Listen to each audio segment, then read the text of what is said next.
remotely by Epilogue News Network and Rising Athletes of Jammu and Kashmir. It's time to proper just response. Victory press conference.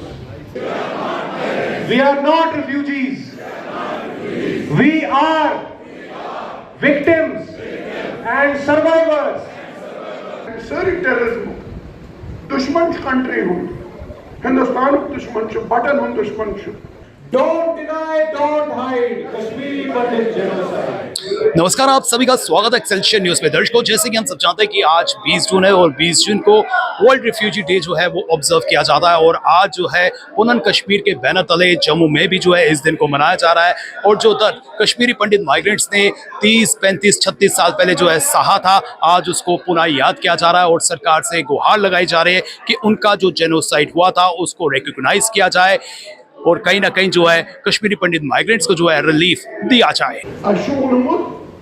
क्या करने को secretly ISI agent से mail कर क्या दोद तथ क्या कारण तथ क्या दवा and legally judicially constitutionally sir, आज 20 जून है और आज वर्ल्ड रिफ्यूजी डे जो है ऑब्जर्व किया जाता है और पुनन कश्मीर के बैनर तले आज यहाँ पर जो है जागरूक भी किया गया और जो आपने दर्द सहा है उसको जो है याद किया गया।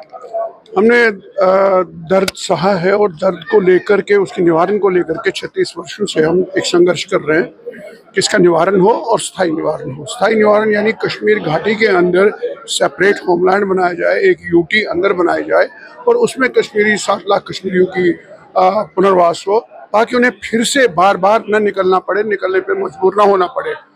ऐसे संघर्ष में रोड़े आते हैं, अड़चने आती हैं। अभी रिसेंटली आपने देखा कुछ विदेश से आए हुए लोगों ने इस सारे संघर्ष पर, हमारी स्थापनाओं पर, हमारे टैक्स पर पानी फेरने की कोशिश की। उसको लेकर के हमने विरोध किया कि हम तब तक ये संघर्ष करते रहेंगे जब तक कि कश्मीर घाटी में एक सेपरेट होमलैंड ना बने। सर, सेपरेट होमलैंड की मांग जो है आज की नहीं है, आप लंबे समय से कर रहे हैं और सरकार की तरफ से आश्वासन भी दिया गया। एक तरफ से विभिन्न पॉलिटिकल पार्टीज की बात करें, वो स्टेटहुड की मांग कर रही हैं और दूसरी तरफ से पुनन कश्मीर जो है यहाँ पर यूटी की मांग कर रहा है, सेपरेट होमलैंड की मांग कर रहा है। देखिए, हम स्टेटहुड की मांग करने वालों का समर्थन करते हैं, लेकिन उन्हें अभी अभी मांग शुरू की है। हम 36 वर्ष से कर रहे हैं और जो हम मांग कर रहे हैं उसमें हमारे अस्तित्व और हमारी अस्मिता पे संकट बार बार आता रहा है और हमारे पीछे हमारा इतिहास है। 700 साल में बार बार हमको निकलना पड़ा, बार बार हमको जम्मू आना पड़ा, हरिद्वार या आपका भद्रवाह, इसमें भद्रवाह हो, चिरैनी हो, सब बार बार हमको भगाया जाता रहा।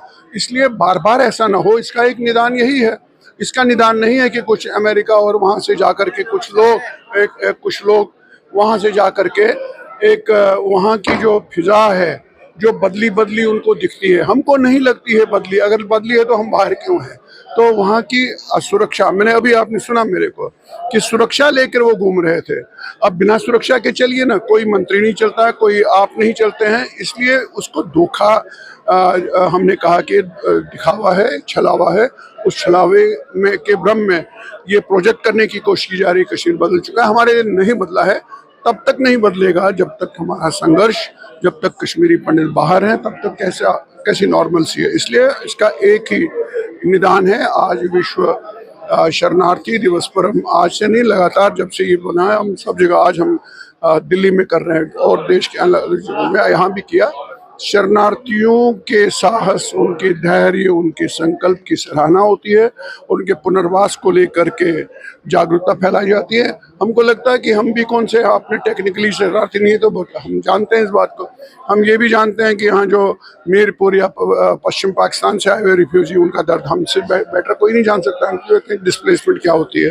तो इसलिए हमने इस दिवस पर, अवसर पर, एक तो उन शक्तियों को मैसेज सोचा कि ऐसा मत सोचिए, हम करने नहीं देंगे। दूसरी मैसेज हमारे संदेश हमने सरकारों को दिया, जब तक कि आप हमारे जेनोसाइड को, जाति विध्वंस को रिकॉग्नाइज नहीं करेंगे, कानून नहीं बनाएंगे और कश्मीरी पंडितों की जो प्रमुख संस्था है, बाकी सब तो होते रहते हैं, पुनन कश्मीर की सब बात नहीं करते हैं, पुनन कश्मीर कश्मीर घाटी के अंदर नहीं बना, तब तक हम रेस्ट नहीं करेंगे। और क्योंकि सरकार ने इसे रिकॉग्नाइज नहीं किया, इसीलिए शायद आप भी कश्मीरी पंडित माइग्रेंट्स शब्द का ही इस्तेमाल कर रहे हैं। देखिए, हमारे साथ एक क्राइम हुआ है और उस क्राइम को जेनोसाइड कहते हैं। माइग्रेशन कोई क्राइम नहीं होता। तो ये तो एक बेसिक बात है, और अदरवाइज भी हमने बहुत सारी डॉक्यूमेंटेशन और एक ड्राफ्ट बिल भी सरकार के सामने रखा है हमारी तरफ से जो हो सकता है, क्योंकि हम सरकार तो है नहीं, हम सारे एक्टिविस्ट हैं और ये हमारी एक मूवमेंट है पनन कश्मीर।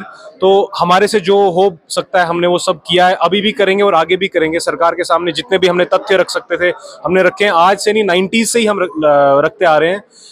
इवन पनन कश्मीर 90s में नेशनल ह्यूमन राइट्स कमीशन में भी गए हैं, और नेशनल ह्यूमन राइट्स कमीशन का जो ऑर्डर है जिसमें हम जेनोसाइड रिकॉग्निशन सीख करने के लिए गए थे, उन्होंने भी वहां पे मेंशन किया है that it was an ethnic cleansing akin to genocide, जैसा ही क्राइम। तो एक हद तक, काफी हद तक उन्होंने भी इसको रिकॉग्नाइज किया था। तो मैं आपके माध्यम से भी सरकार से अपील करना चाहूंगा कि वो इस जेनोसाइड को ऑफिशियली रिकॉग्नाइज करें। मुझे लगता है वो अवर्स नहीं है, वो अगेंस्ट नहीं है इस रिकॉग्निशन के। तभी हमको पता चलता है कि बहुत सारे मंत्री और बहुत सारे रिप्रेजेंटेटिव्स ऑफ होम मिनिस्ट्री ने भी इस जेनोसाइड को प्रेस कॉन्फ्रेंसेस में या पार्लियामेंट में सरकार के रिप्रेजेंटेटिव्स ने इसको रिकॉग्नाइज किया है, लेकिन ऑफिशियली इसको रिकॉग्नाइज नहीं किया गया। अभी भी हमें कश्मीरी माइग्रेंट्स की कैटेगरी में हमें गिना जाता है। तो मैं अपील करना चाहूंगा कि वो इसे रिकॉग्नाइज करे, क्योंकि जब क्राइम रिकॉग्नाइज होगा, सपोज एक मर्डर होता है, जब तक मर्डर रिकॉग्नाइज नहीं होगा तो आप दोषी को पकड़ नहीं सकते हैं, या आप वो course of law can not take place. तो मैं अपील करूंगा कि वो इसे जल्दी से जल्दी ऑफिशियली रिकॉग्नाइज करें। सर आपसे बात करते हैं, सबसे पहले अपना इंट्रोडक्शन दीजिए। टीटू गुंजू, मैं चेयरमैन हूँ पनन कश्मीर का। सर जिस तरह से हम सब जानते हैं कि आज 20 जून है और 20 जून को जो है रिफ्यूजी डे ऑब्जर्व किया जाता है, और कश्मीरी पंडित समाज जो है वो भी इस दिन को मना रहा है। हालांकि सरकार की तरफ से बात करें तो कोशिशें की जा रही हैं, लेकिन वो कोशिशें जो हैं केवल नामात्र हैं। क्या और प्रयास किए जाना चाहिए ताकि जो कश्मीरी पंडितों का दुख है, दर्द है, रिहेबिलिटेशन है, उस पर जो है अमली जमा बनाया जा सके? देखिए, पहली बात है कि आज जो हम रिफ्यूजी डे ऑब्जर्व कर रहे हैं, क्यों कर रहे हैं? कश्मीरी पंडित टेक्निकली अगर आप डेफिनेशन ऑफ रिफ्यूजी देखोगे तो we do not fall in the category of refugees, but हम माइग्रेंट भी नहीं हैं। माइग्रेंट विलफुल एक जगह से दूसरी जगह इकोनॉमिक रीजन से, किसी और रीजन की वजह से जब जाते हैं। ये फोर्सेबल एक्सोडस था, ये जेनोसाइड वहाँ हुआ, उसके नतीजे से वहाँ से एक समाज विस्थापन हुआ या निष्कासित हुआ। तो आज हम इस दिन को ऑब्जर्व कर रहे हैं ताकि हम गवर्नमेंट ऑफ इंडिया से एक मुताबला डिमांड करते हैं कि भाई हमें ये जो माइग्रेंट टैग है इसको हटा के जो एक्चुअल नॉमेनक्लेचर बनता है, internally displaced genocide victims and survivors का नाम दिया जाए। दूसरी बात जो आपने रिहैबिलिटेशन की बात की, जस्टिस के बगैर कोई भी रिहैबिलिटेशन नहीं होती है। क्राइम ऑफ क्राइम्स हुआ है जिसको जेनोसाइड कहा जाता है, एक्सेप्ट किया है इन्होंने, not officially but informally, even on the floor of house genocide माना गया है उसका। जेनोसाइड क्राइम ऑफ क्राइम्स है, विदाउट जस्टिस, विदाउट इसके जो इफेक्ट्स हैं उनको नेगेट ना किया जाए, जिसको हम रेपरेशन कहते हैं या कुछ लोग रिवर्सल भी कहते हैं। जो पेन थी, जो दर्द था, आप लोगों ने सहा, उस पर अगर हमारी सरकारों की बात करें, चाहे वो प्रदेश सरकार है या फिर सेंटर की गवर्नमेंट, अगर वो मलहम लगाना चाहती है, क्या वो मलहम होगी जिससे आपको रिलीफ मिले? देखिए, हमने इस पे 1991-28 को ही एक रेजोल्यूशन पास किया था जिसको मार्गदर्शन रेजोल्यूशन 91 कहा जाता है। जो उसमें उस टाइम जो रेजोल्यूशन पास, उसी पे हम चल रहे हैं, क्योंकि वो जो रेजोल्यूशन था it's for us an act of parliament, वो क्योंकि कश्मीरी पंडितों की असेंबली ने उसको पास किया था, वो आज तक उसको चेंज नहीं किया गया, no amendment, nothing, so it becomes absolute in nature, we stick to that. मार्गदर्शन रेजोल्यूशन में जो हमारे डिमांड्स हैं, जब तक उनको फुलफिल नहीं किया जाएगा, जब तक जेनोसाइड का रिड्रेसल नहीं होता, इसको रिकॉग्नाइज नहीं किया जाता है, परपेट्रेटर्स को आइडेंटिफाई करके पनिश नहीं किया जाता है, कोई भी रिहैबिलिटेशन की प्रोसेस सक्सेसफुल नहीं हो सकती है। Many attempts have been made, पहले भी अटेम्प्ट्स की जाती हैं, बट वो सुपरफ्लस है, वो कॉस्मेटिक इन नेचर है, फॉर पॉलिटिकल रीजंस और अदर रीजन। जेन्युइन किसी ने कोशिश, किसी भी सरकार ने नहीं की है। मौजूदा सरकार, इस समय नरेंद्र मोदी जी की सरकार है, क्या उम्मीदें हैं? बहुत ज़्यादा थी, और आहिस्ता आहिस्ता अब हम इनको भी उसी कैटेगरी में डाल रहे हैं। अभी डाला नहीं है, but they are pushing us to that. जैसे नेशनल कॉन्फ्रेंस, पीडीपी, कांग्रेस वगैरह है, ये भी हमें उसी ओर धकेल रहे हैं। बट अभी भी expectations from this current dispensation है। और मैं ये भी उम्मीद करता हूँ कि they will not disappoint us. Kashmiri Pandit migrants की यही मांग है कि उनको जो है परमानेंट जो है कश्मीर में जो है वो बसाया जाए, जिसके लिए सेपरेट होमलैंड की ये मांग कर रहे हैं। जेनोसाइड की बात करें उसको रिकॉग्नाइज करने की मांग की जा रही है और साथ ही साथ में जो है इस पर कानून बनाने की मांग की जा रही है। फिलहाल नितिन कनोत्रा और मुझे यानी कि रितेश गुप्ता को दीजिए इजाजत। नमस्कार।